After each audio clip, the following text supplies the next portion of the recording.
näkyy oikein hyvin, ole hyvä.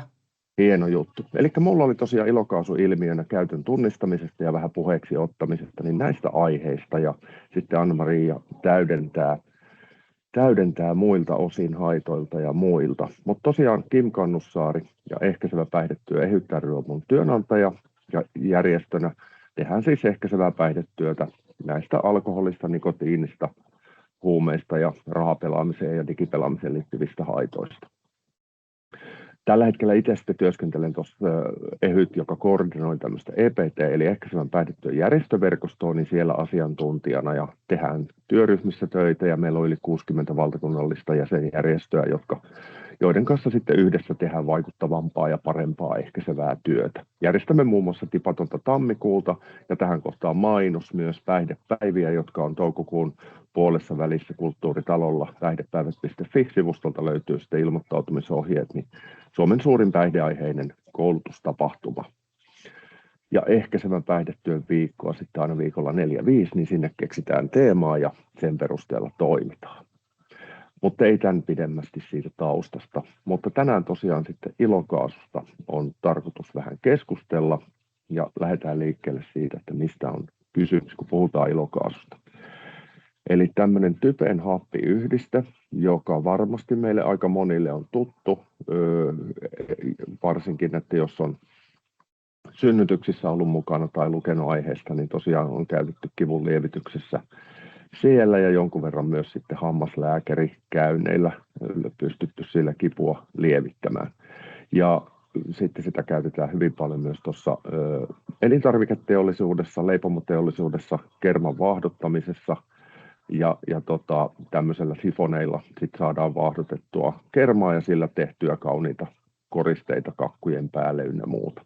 Ja lisäksi on myös paljon käytetty autourheilussa moottorin tehon lisäämiseen, josta minä en sitten ymmärrä sitten tuon taivaallista, mutta siihen sitä käytetään jotenkin rikastamiseen ja muuta. Mutta se nyt ei ole tämän päivän aiheena, vaan nimenomaan se päihdekäyttö, johon mennään ihan kohta. Ja tuossa kuvassa tosiaan, kun näitä ilokaasua myydään tämmöisenä patruunoina, yleensä jos puhutaan siitä kerman vaahdottamiseen ja muuhun liittyen, niin puhutaan tämmöistä pienistä 8 gramman patruunoista, joita laitetaan siihen sifoniin, ja sillä saadaan sitten se vaahdotus aikaiseksi, niin tuossa on kuva sitten Duodecimin sivuilta, että minkä kokoisesta ja kuinka monta annosta siitä suunnilleen saadaan. Ja sitten mitä päihdekäytössä ja tuolla niin kuin ympäristössäkin olette ehkä havainneet, niin sitten enemmän suositaan näitä isoja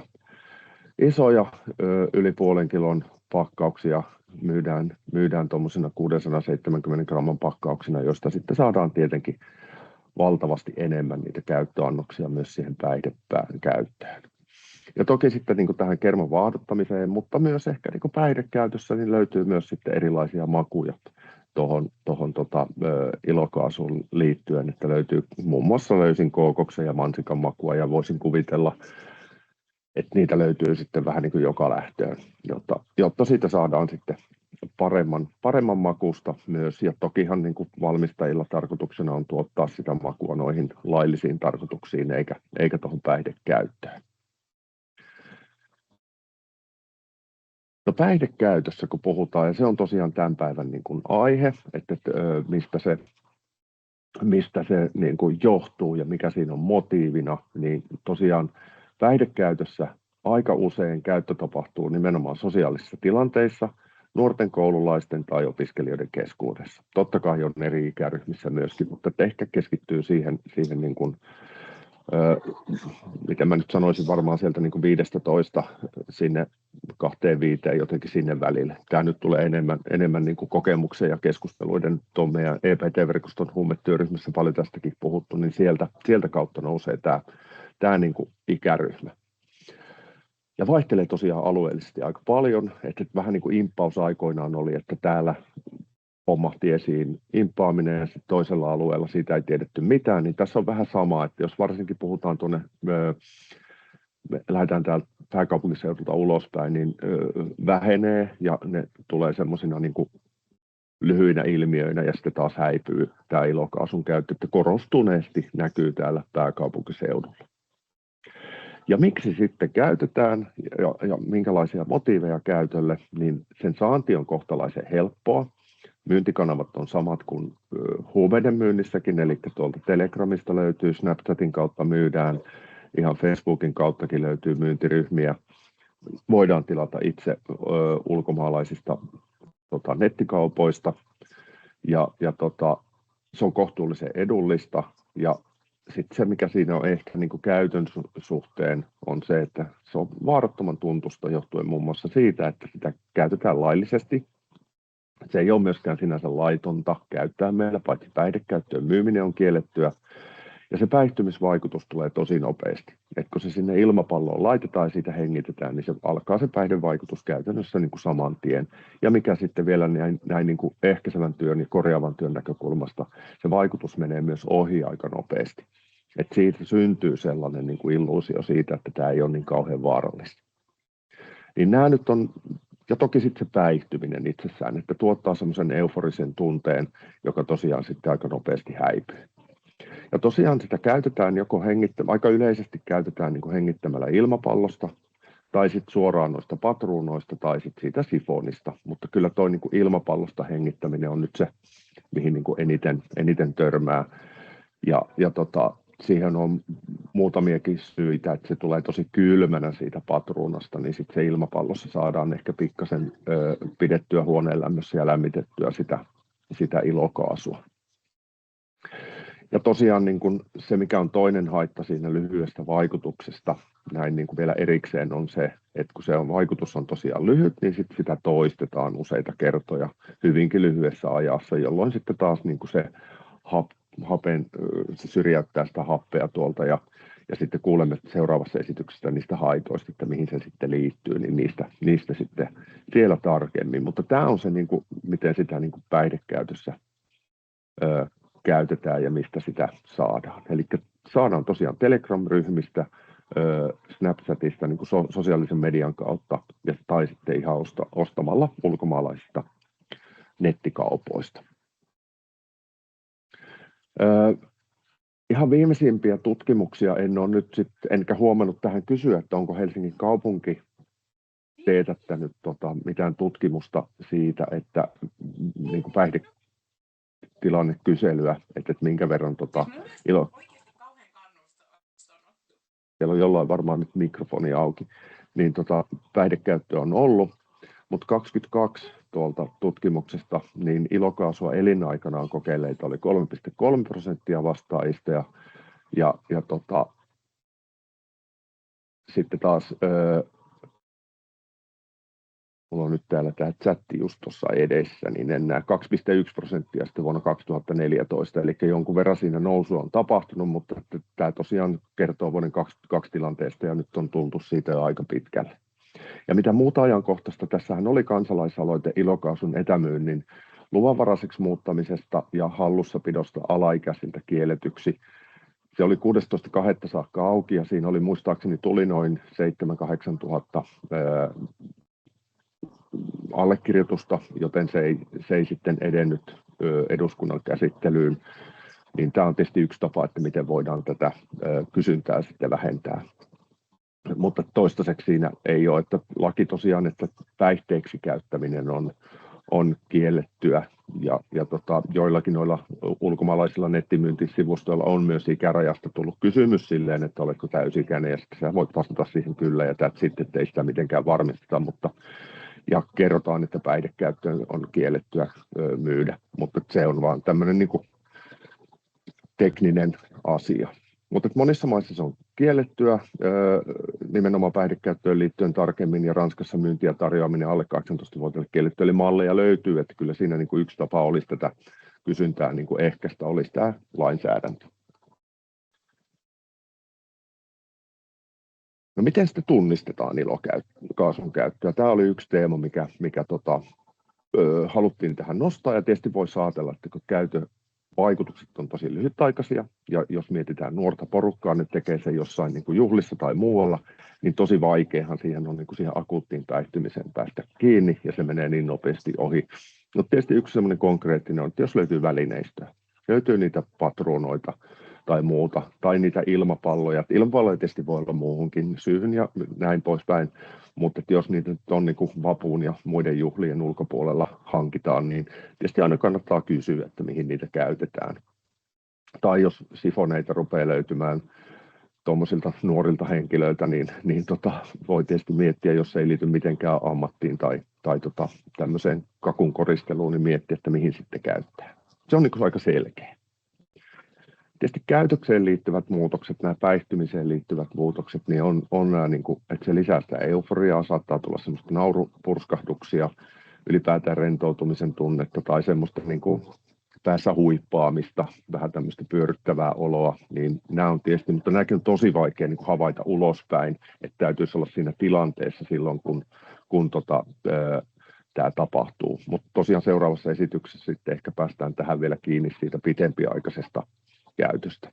Ja sitten siinä niin kuin käytön aikana päihtyneenä ollessa puhe alkaa sammaltaa, koordinaatiossa tulee heittämistä, eli tasapaino heittelee, rajojen pistelyä, pahoinvointia, päänsärkyä, kun sieltä sitten sitä happea poistuu elimistöstä sen ilokaasun tieltä, niin näitä asioita tulee, ja paleltumista kuullaan varmasti vielä tarkemmin tuossa, eli kun tulee hyvin kylmänä, niin sitten tulee paleltumia tuonne niin kuin suun ja kurkun niin kuin nielualueelle, tai sitten ihan jopa reisiin, että kun pidetään niitä purkkeja tuossa jalkojen välissä, kun hengitellään, niin tällaisia niin kuin fyysisiä oireita, eli ei ole mitenkään niin kuin helppo sinänsä niin kuin sitä akuuttia päihtymystä, mutta ylipäätään se, että tässä kannustan jälleen kerran, kuten kaikissa muissakin päihteissä, niin olen kiinnostunut, missä mennään, liikutaan, mitä tehdään, ja onko jotain sellaista niin kuin peittelyä, että käytöstä muuttuu, että varsinkin vanhemmat tuntee lapsensa kaikista parhaiten, niin sitä seurata, että tapahtuuko siinä kuinka paljon minkälaisia muutoksia. Ja puheeksi ottamisessa oikeastaan niin kuin mitenkään erityistä ilokaasun puheeksi ottamista ei tarvitse sinänsä harjoitella, vaan ensinnäkin selvittää nämä perusasiat. Tässä jo paljon siihen tuleekin tämän päivän aikana, että mistä on kysymys. Ja sitten kysyä siitä, varsinkin jos on ammattilaisroolissa ja miksei vanhempanakin, niin osana kaikkien muidenkin päihteiden käyttöä. Että kysyä rutiinisesti niistä kaikista päihteistä, että kannustan aina keskustelemaan ja nostamaan niitä asioita esille, myös ennakoiden, ennen kuin tapahtuu mitään. Ja sitten jos tulee, niin kysyä niistä käytön motiiveista, mitä sillä hakee, miksi on käyttänyt, ja siitä, että onko kokenut haittoja tai onko nähnyt tovereilla haittoja. Että jotenkin yrittää myös päästä niihin haittavaikutuksiin kiinni. Koska usein sillä haetaan ja se on mukavaa ja kivaa ja se on yhdistävää ja näin, niin semmoinen kannattaa nostaa esille. Ja kysyä ylipäätään, että tietääkö niistä haitoista ja kertoa niistä. Ja olla avoin, tietysti käyttää niin kuin motivoivan haastattelun periaatteita, kysyä avoimilla kysymyksillä. Ja tietysti se, että lähtee kiinnostuneena apu edellä, ei tuomitseminen edellä, vaan etsimään ja löytämään niitä keinoja, miten voitaisiin auttaa sitä nuorta. Miten päästäisiin tästä niin kuin eteenpäin. Ja sitten mä laitoin näin tämmöisenä, tietysti me kaikki ollaan ja pitää olla huolissaan niin kuin ilmastonmuutoksesta. Nyt kun tätä talvea tästä ikkunasta katselen, niin huoli herää heti.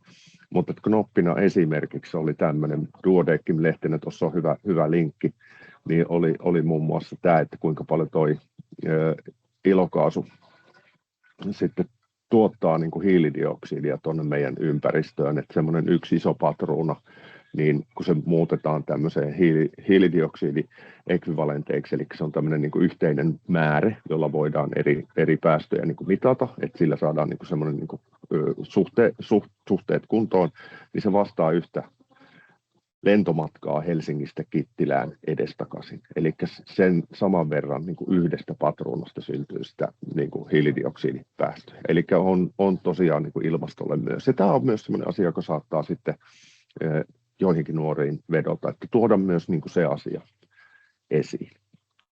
Että se ei välttämättä ole aina vaan se terveys, vaan että ottaa myös se ympäristö ja sosiaaliset haitat myös sitten huomioon näissä keskusteluissa. No sitten jos se käyttö kuitenkin jatkuu, ehkä nyt puhutaan enemmän sitten sieltä palveluiden näkökulmasta ja myös sitten ensiapuohjeista, mitä sinne nuorille kannattaa aina kertoa, niin käyttöä on tauotettava, jotta hapen saanti ei lopu. Eli tosiaan verrattuna siihen päihdekäyttö verrattuna siihen kivunlievitykseen, niin siellä tulee myös happea mukaan siihen ilokaasuun, eli silloin varmistetaan, että sitä hapensaantia ei lopu, mutta ilokaasussa sitä käytetään päihteeksi, niin ilmapallosta tulee pelkästään sitä ilokaasua, jolloin se on huomattavasti vaarallisempaa. Jos menee tajuttomaksi, niin kylkiasentoja ja ottaa se ilokaasupatruuna ilmapallo pois saman tien, että se loppuu, ja soittaa 112.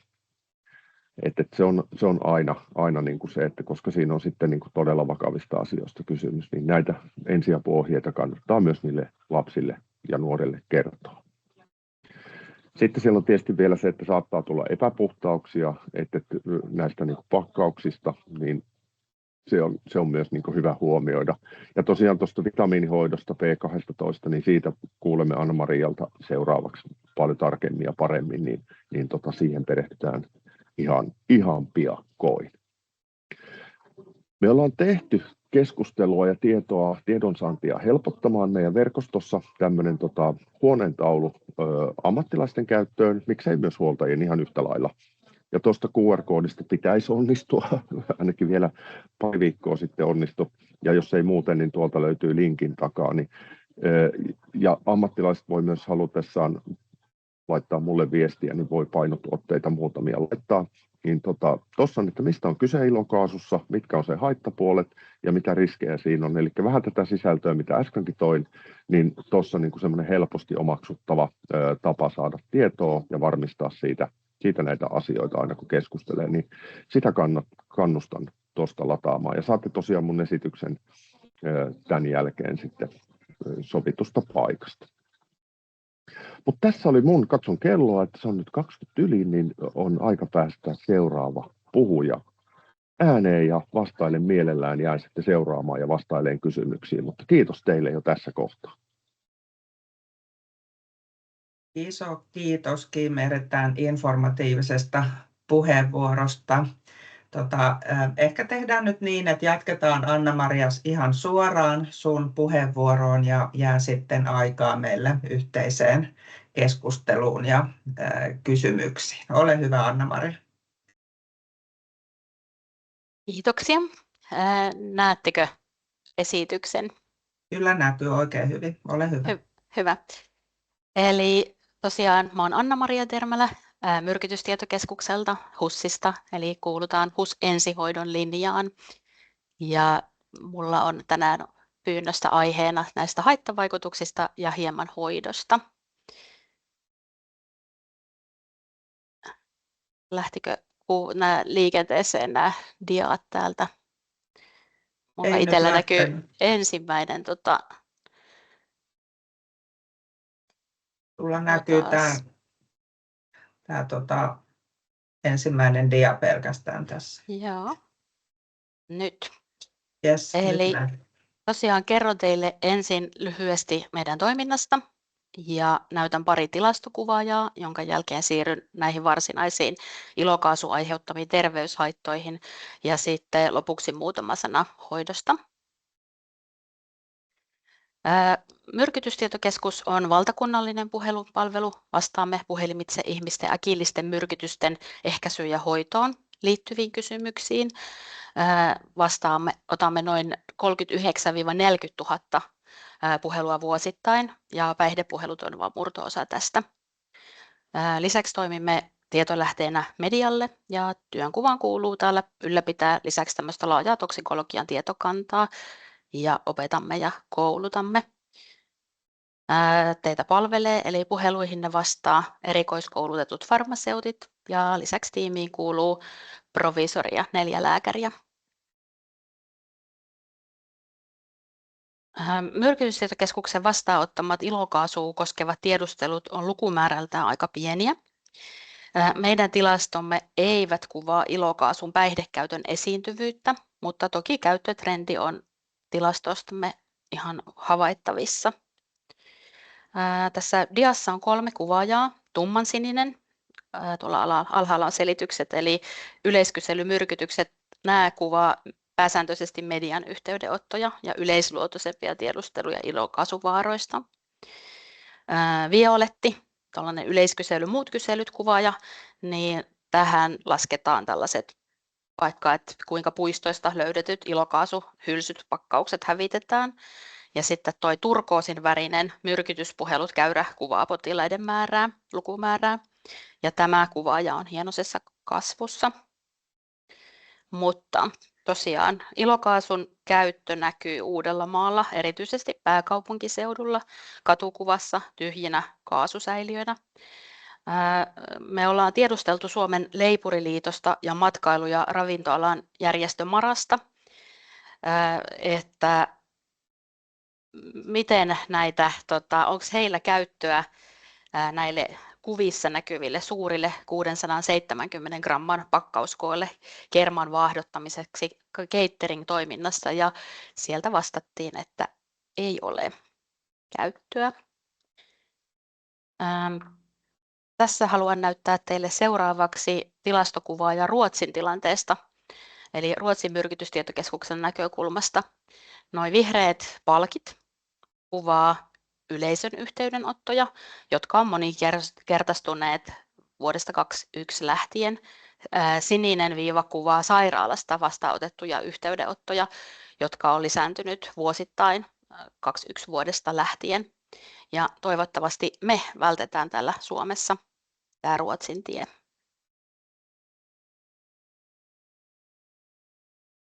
Akuutti vaarallisuus, kuten Kim tuossa jo kertoi, perustuu lähinnä sen hapen syrjäyttämiseen ja siitä seuraavaan hapen puutteeseen. Oireena on pahoinvointi, huimausta, pyörtyminen, tapaturmariski kasvaa.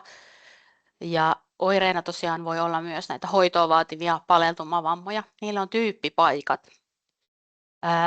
Suun alueella, just siitä, kun sitä ilmapallosta, niin se on monesti tuossa huulten ympärillä.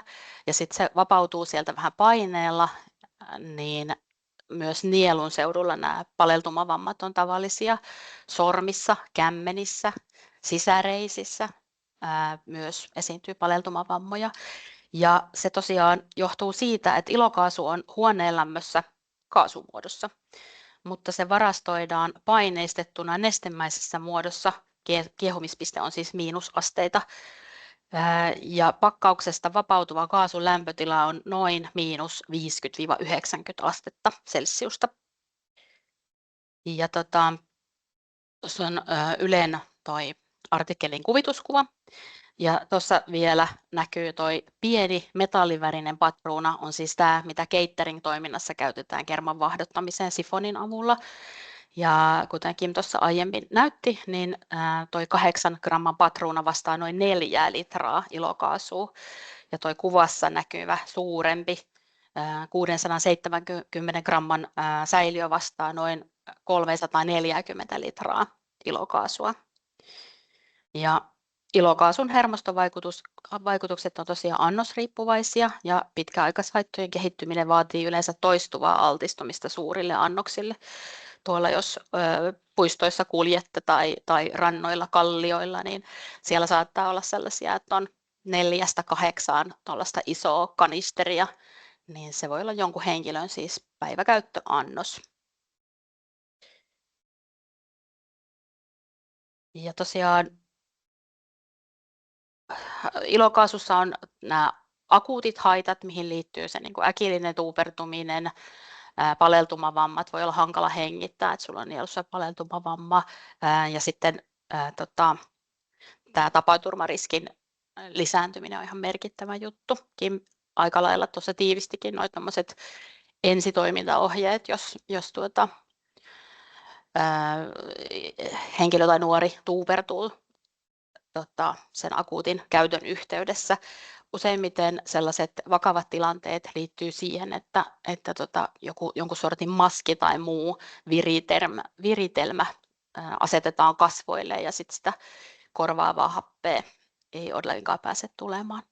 Mutta toistuvan päihdekäytön terveyshaittoihin mennäkseni, niin tosiaan ilokaasun päihdekäyttö on vaarallista myös pitkäaikaiskäytön näkökulmasta, eli pitkäaikaiskäytön haitat on merkittäviä, jopa vammauttamia.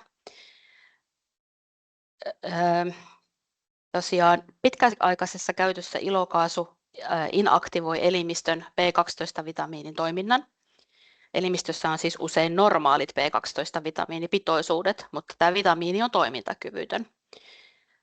B12-vitamiinin toiminnallinen puutos aiheuttaa tämmöisen metioninisyntaasin eston ja myeliinisynteesihäiriön. Ja myeliinituppi on se, mikä ympäröi meidän hermosolujamme. Ja ilokaasun toistuva päihdekäyttö aiheuttaa siis B12-vitamiinin toiminnallisen puutoksen, mikä häiritsee hermosoluja ympäröivän myeliinin muodostumista ja ylläpitoa, ja tämä johtaa hermovaurioon. Ääreisosiin on pisimmät hermoradat, siksi hermovaurion oireet näkyy ensimmäisenä ääreisosissa, eli käsissä ja jaloissa. Tyyppioireita on siis käsien ja jalkojen puutuminen, kömpelyys johtuen asentotunnon heikkenemisestä, lihasheikkous, kävelyvaikeudet, muita käyttöön liittyviä oireita on virtsaamisvaikeudet, siis pidätyskyvyttömyys, erektiohäiriöt, myös vakavat verisuonitukokset on niin laskimo- kuin valtimopuolella mahdollisia, keuhkoveritulppa, aivoveritulppa, ja näiden ajatellaan johtuvan veren suurentuneesta homogysteinipitoisuudesta näiden verisuonitapahtumien. Ja psykiatrisia komplikaatioita, esimerkiksi akuutti psykoosi, voi esiintyä. Tuossa kuvassa on tosiaan tuohon paleltumavammoihin tuommoisella vähän sinertämällä, eli vielä laitettu, eli noi kämmenet, sormet, sisäreidet, eli sieltä niin kuin saattaa näkyä, jos nuorella tällaisia paleltumavammoja esimerkiksi sormissa on, tai tosiaan siellä nielussa, että mennään vaikka ajatellaan, että on joku infektio, virus tai bakteeri, infektio, streptokokki, angiina, ja on nielu tosi kipeä, mutta ei ole kuumetta lainkaan, niin tämä voi olla sille yksi vaihtoehto, toki muitakin on. Tuossa sitten hoidosta huomioitavaa. Kuten Kim tuossa jo aiemmin totesi, niin tärkeintä hoidossa on ilokaasun käytön lopettaminen kokonaan. B12-vitamiini lisään käytön ei tiedetä ennaltaehkäisevän ilokaasuhermostovaikutuksia. Tämän otan puheeksi siksi, että internetistä löytyy ohjeita vitamiinilisän aloittamiseksi, jotta näiltä hermostovaikutukset olisi ennaltaehkäistävissä. Ja tosiaan kysehän ei ole, henkilöillä voi olla normaalit B12-vitamiinipitoisuudet tai tasot elimistössä, mutta tosiaan kyse ei ole B12-vitamiinin puutteesta, vaan siitä, että se ilokaasun toistuva käyttäminen tekee tämän B12-vitamiinin pysyvästi toimintokyvyttömäksi.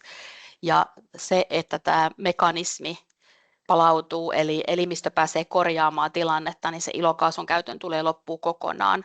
Ja sitten toki annetaan B12-vitamiini lisää hoidoksi, että nämä metionininsynteesi ja myeliinisynteesi pääsee taas toimimaan ja toiminta korjautumaan ja palautumaan. Kuntoutuksella ja B12-vitamiinikorvaushoidolla saatetaan päästä positiiviseen lopputulemaan, esimerkiksi kävelykyvyttömyydestä liikuntakyvyn palautumiseen apuvälineiden avulla, kroonikkovaipoista eroon. Ja tosiaan Kim perusteli tuossa aika monta sellaista, että minkä takia tämä päihdekäyttöön käytetään, saatavuus, kaveriporukassa käyttö, helppo käyttää, niin yksi tällainen meidän näkövinkkelistä on vielä tämmöinen lisättävä, että tästä ei jää kiinni, jos näitä välineitä tai patruunoita tai sylinterejä tai niitä ilmapalloja ei löydy kotoa, niin vaikka tämä ilokaasu ei käytännön työssä, esimerkiksi jos tai nuori joutuu päivystykseen, niin tämä ei ole käytännön työssä mitattavissa ihmisestä tämä ilokaasu, niin laboratoriotutkimuksessa toki tätä pystytään arvioimaan sillä tavalla, että sieltä löytyy suurentuneet homogysteini- ja metylimalonaattipitoisuudet ilokaasun käytön merkiksi. Nämä ei ole sellaisia akuuttia labroja, että niiden vastaamisessa toki menee vähän aikaa, mutta tavallaan tällä tavalla toki päästään sen käytön jäljille tarvittaessa. Tosiaan B12-vitamiinipitoisuudet saattaa olla joillakin henkilöillä alentuneet, mutta useimmiten heillä todetaan normaalit B12-vitamiinipitoisuudet, ja sitten tosiaan vitamiini on toimintakyvytön. Ja sitten jos ihan enemmän diagnostiikkaan mennään, niin magneettikuvassa niin nähdään tämmöinen kaularangan takajuosten vaurio. Että nämä on sellaisia tyypillisiä löydöksiä tähän ilokaasun päihdekäyttöön liittyen. Tässä oli minun osuuteni, ei ihan 20 minuuttia mennyt. Tässä näkyy vielä kanavat, mistä meihin saa Myrkytystietokeskukseen yhteyttä. Eli löytyy sosiaalisesta mediasta ja suoraan puhelimitse soittamalla ja tuolta 112 Suomi-sovelluksen avulla puhelinäppinä myös meille saa yhteyden akuutin tilanteen kohdatessa. Tässä oli osuuteni. Kiitos. Hyvä. Iso kiitos, Anna-Mari. Tässä tulikin 2 erittäin hyvää niin kuin tietopakettia ja itseäni ainakin yllätti, että yllättävän paljon tässä on terveyshaittoja tässä käytössä, mitä nyt kuvasit. Myös niin kuin Kimin puheenvuorossa tuli ihan käytännön niin kuin opastusta meille. Nämä teidän niin kuin puheeksioton blanketit, vai millä nimellä ne nyt sanoitkin, on varmaan niin kuin hyödyllisiä, ja kiinnitinkin huomiota, kun sanoit, että on paljon alueellisia vaihteluja tässä käytössä ja tekemisessä ja uudessa ilmiössä, jonka äärellä ollaan, niin nyt olisi mahdollisuus, nyt varmaan päätetään se tallennus tässä vaiheessa, ja olisi mahdollista nyt esittää joko kysymyksiä tai ihan pohdintoja aiheesta, mitä